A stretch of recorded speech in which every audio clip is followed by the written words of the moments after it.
Hi, it's Nonsensical Ramblings back again for another hot mess of a YouTube video.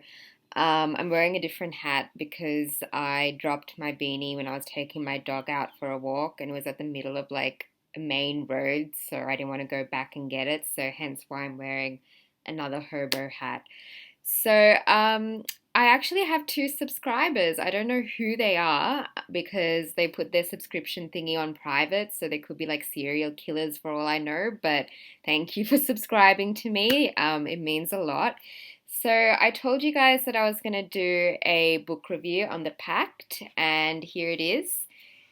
I don't know if you can see it very well. So, I got this version of the book, and I know there's different covers that are out there, and I kind of have stuck with the theme. This is actually like my friend's book, 19 Minutes. I personally really love these versions.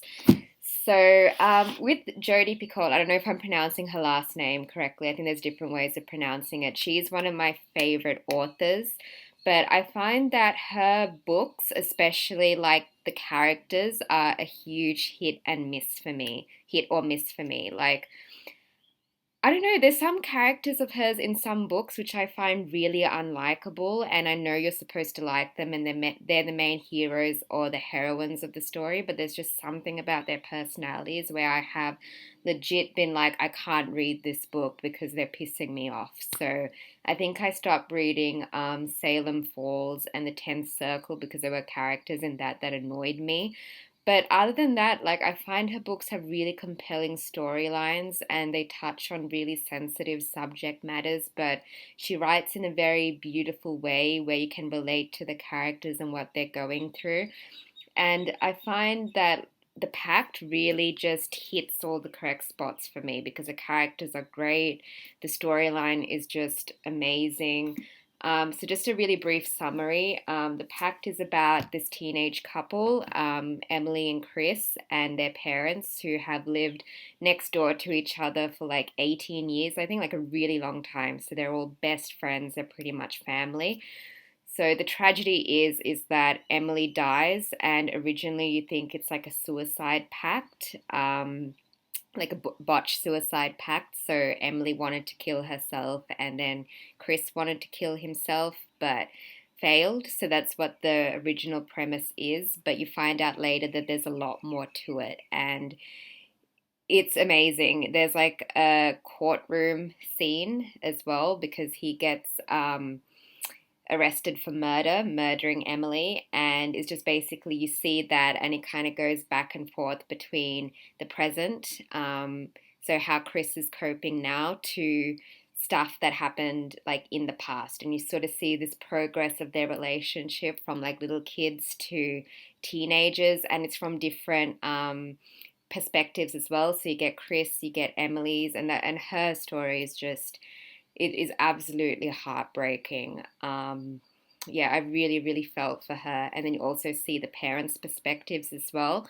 And I just thought it was a really compelling book because you really see just how, when you grow up with people who you've known for like a really long time and they're pretty much your family, but then you're kind of like, especially like, say, if you're a heterosexual girl or a heterosexual guy, and your parents are like, oh, well, obviously they're going to get together because they're best friends. So the next step is that they're going to be boyfriend and girlfriend and then marriage.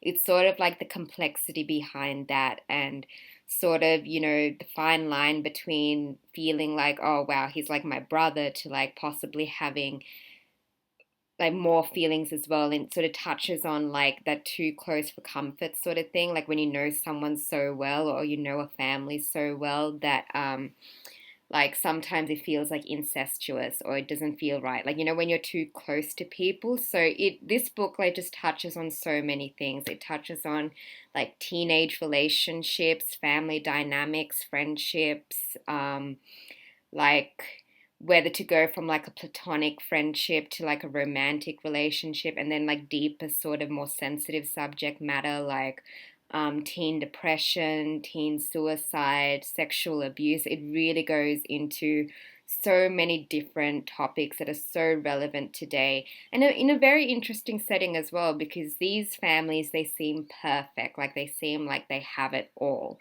They're quite well off, like the parents have really good jobs, but it sort of shows that how, like, it doesn't matter what kind of background you're from or what kind of family you're from, like, you can still go through the same issues as someone else who might come from difficult circumstances. So it really left like a really lasting presence um, on me, because I just really felt for the characters. I really felt for Chris, being dragged through this murder trial, and you sort of see his prison life as well, like how he kind of goes from, like, this sort of protected, sheltered teenage boy to like having to grow up overnight, like in this jail with, all these other men who are, awaiting trials for like really just heinous crimes.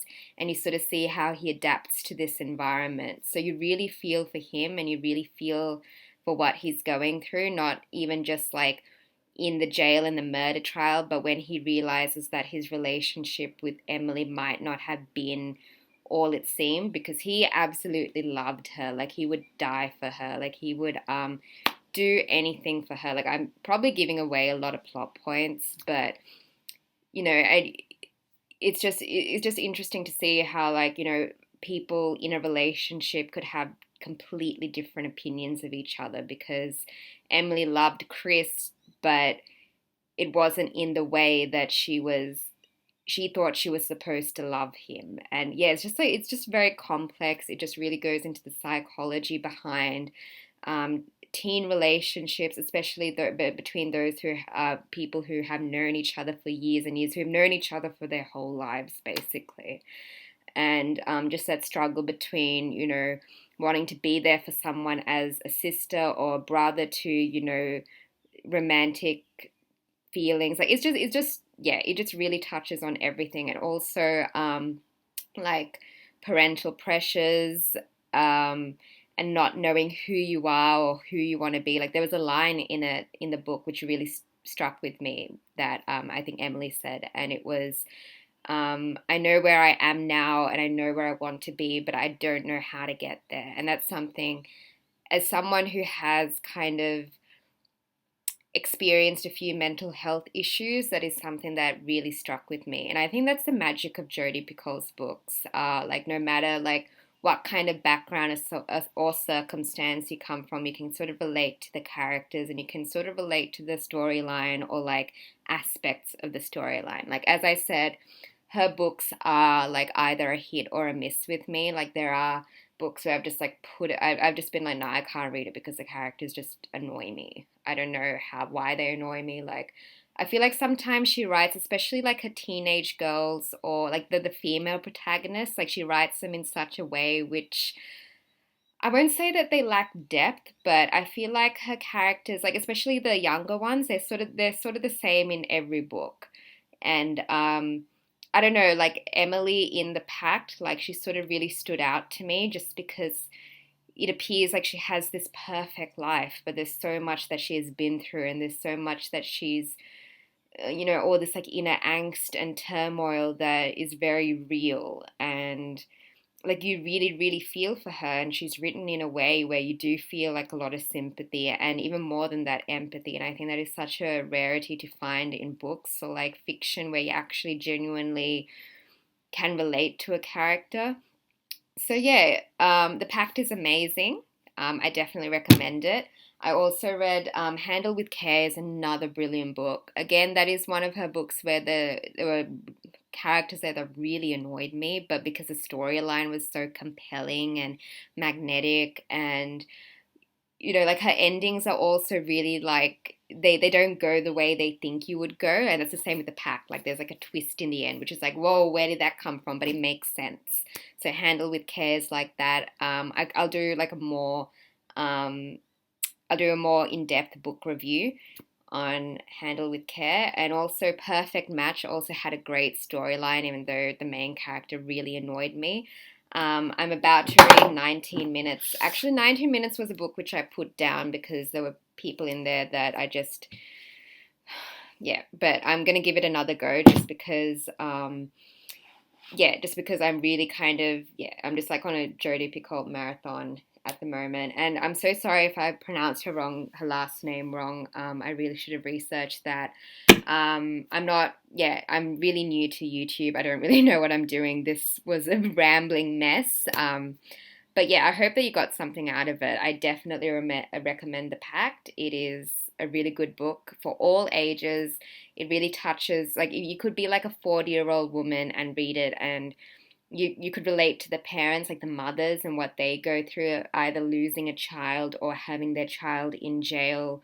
Just especially because these characters, like, they've had like really just together lives, and to have like this impact, like this huge event happen, and you sort of see them fall apart and also question things that happened in the past, but then you sort of see them build themselves back together. It's just an incredible story, and the character development is just great. Um, so I definitely recommend it. And yeah, so that's the end. This is about like 11 minutes long. I don't even know if I touched on anything. Like, I'm new to YouTube. I don't really know what I'm doing. I'm just sort of doing this for fun. I hope that you guys got something out of it. My next video will probably be like an advice video about friendships and coping without like a big group of friends, and because squads are really popular right now, so how to deal with not having a squad, something like that. So I hope you guys enjoyed this video and or got something out of it, and I'll see you next time. Bye.